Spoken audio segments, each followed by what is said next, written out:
كيف صح أخوان وأساتذة؟ إن شاء الله تكونوا بخير يا رب.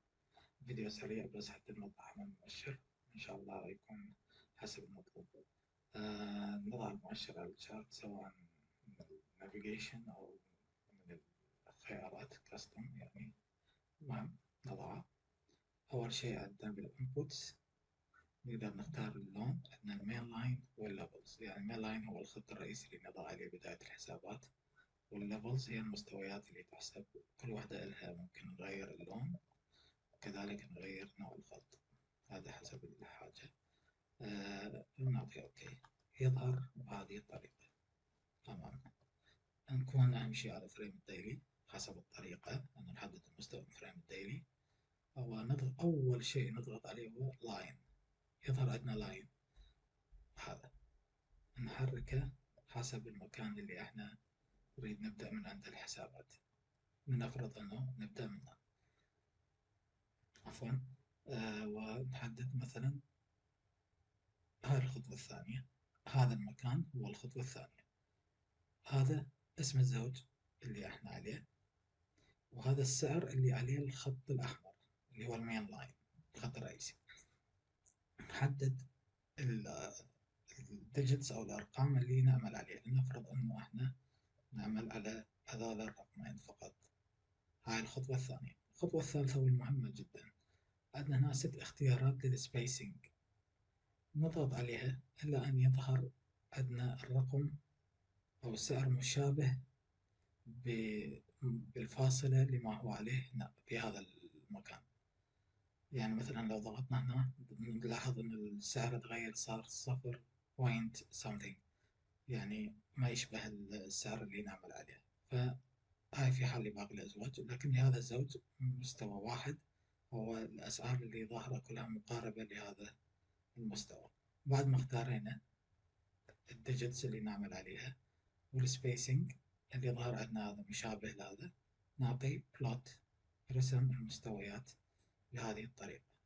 الفكرة أنه بعد ما يرسم المستويات فقط نضع خطوط عليها بهذا الشكل حسب الخطوط اللي احنا نريدها. أنا يفضل أن تكون متقاربة المستويات.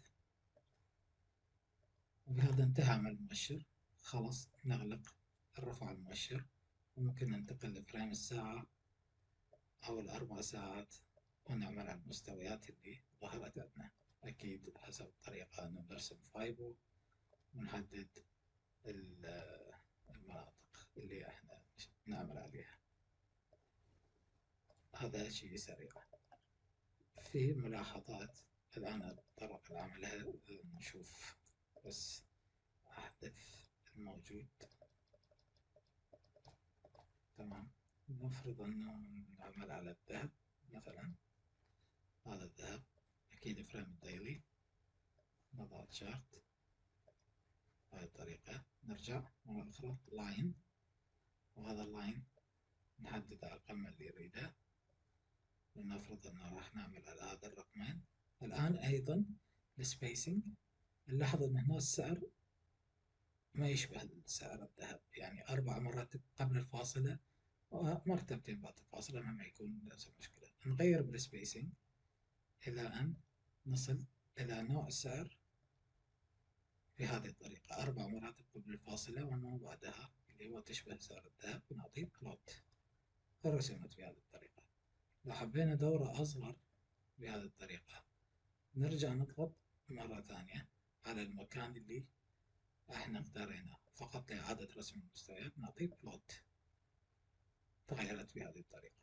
في حال كانت المستويات متقاربة لم يصل إلى السعر، كل اللي نعمله فقط نحرك الخط الأول على آخر واحد ونضغط على المستويات، نعطي بلوت.